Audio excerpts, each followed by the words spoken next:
Hi, welcome to LiTup 365, Summer Session 6. This is so exciting. We are in the last of the summer exercises, and we will be moving into fall. You've done it. You've made it through the hardest part of this program, which is where we do all the work. This next season, as we complete the last of our work this session, as we get closer to the September 20th session, we will start moving into our harvest and our bounty, and really making everything about where we're going next and reaping that harvest. So it's very exciting. Fall is my favorite time of year. And I think this is part of it. It's the time for celebration. So as we prepare to move into that, though, we have a little bit more work to do, just a couple more weeks. I'd like to start this session by relating back to a quote you're seeing me use here and there. And that is a quote that is something that I wrote. And it was a moment where I had significant impact on my life. The quote was, "I once made it about how I looked or what I had. I thought it was about what I did for a living or how I performed on a test, or even about who I thought I was as an individual. I never realized it's about who I really am. I am untouchably divine." Now, we often use the word divinity in association with religion or spirituality. That's not what I'm doing here. I'm talking about being sacred, that I am sacred, and realizing that we all are, and that we often forget our own sacred nature. We tend to idolize other things, people, positions, things outside of ourselves, and we don't recognize how sacred we are as individuals. So this next couple weeks is about connecting with that sacred part of ourselves, expressing what I would call our divine nature, our sacred self, the thing we hold dear above all else. And this is where we connect with that concept I talk about, that we're all more than our history. The sum total of our experience does not define us. We are way more than that. So we are infinite and boundless and beautiful. And to learn how to live in that whole state, to live unapologetically, is what I want to focus on over the next 2 weeks. So this is really about self-realization. The definition of self-realization is to know who you are and live from it. So we can't just know ourselves. We can't say, oh, I'm an artist, but I only do art in my spare time, and I go, and this is my job, and this is how I spend time with my friends and family, and that art is a minor role to that. This is really about understanding that self-realization is when we've found that internal definition, and we've altered our life to be a reflection of it, that we're living as an expression of our true nature.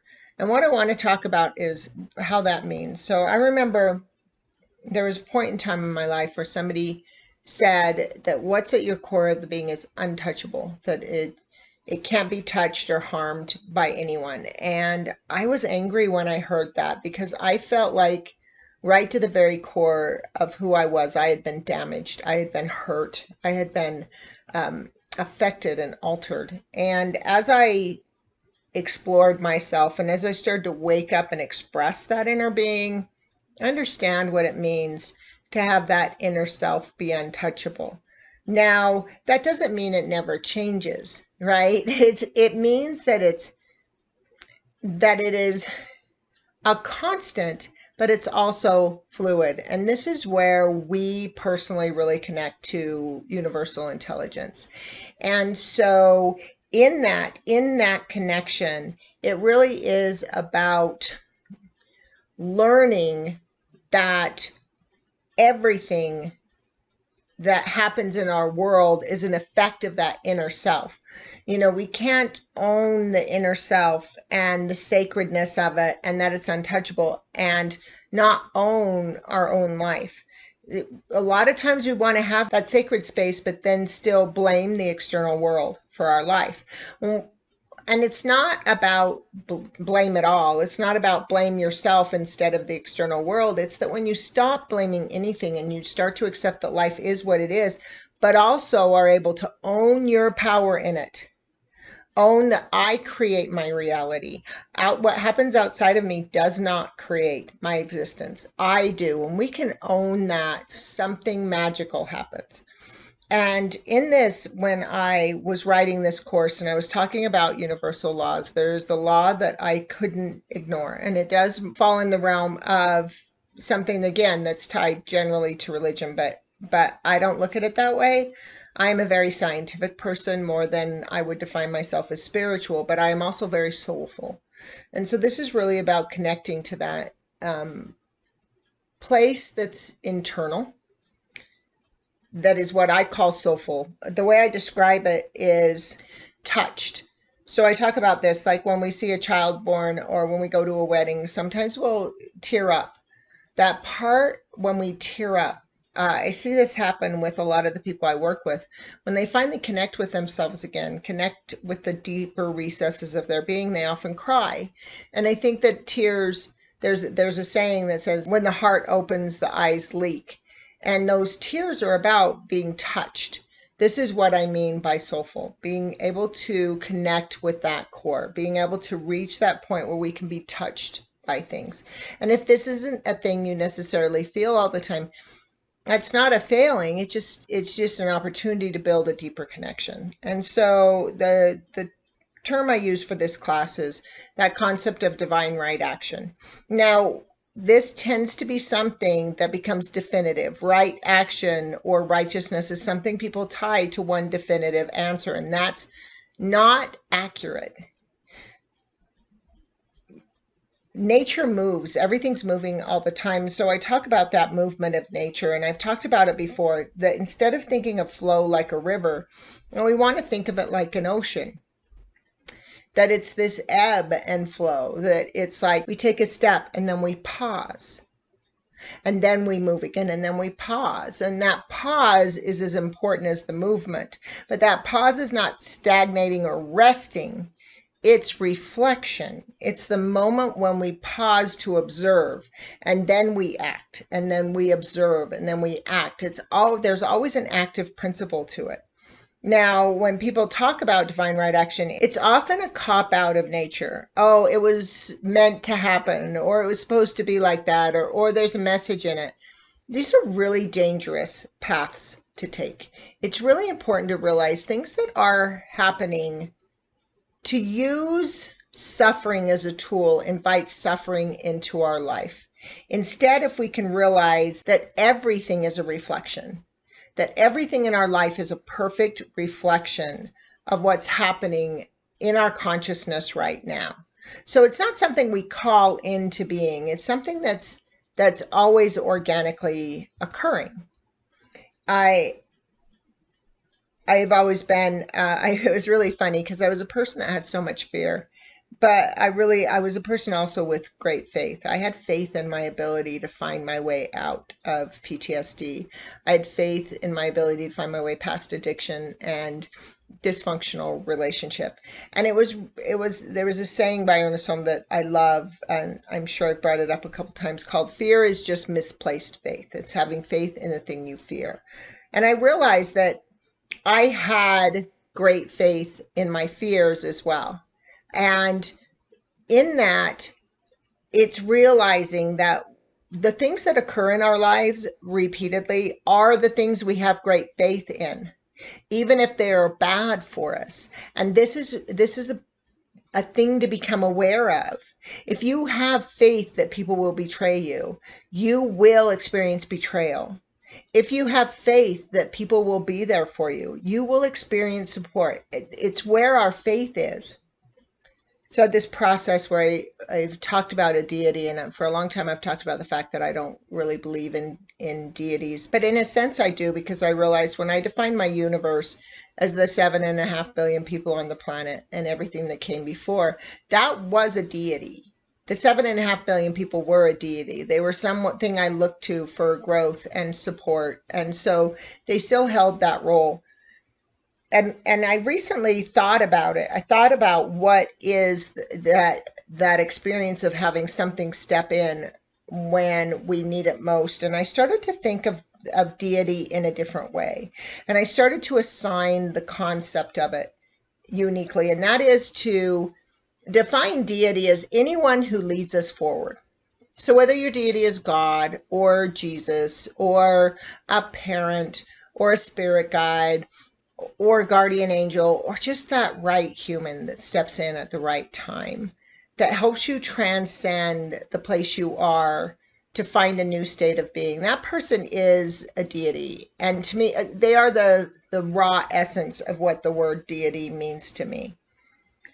And I started to realize so I have this deity and this concept of anybody that leads us forward, but I also realized there is this concept of vision in the subconscious mind and how it correlates. And I realized, oh, well, what if I could define that as deity?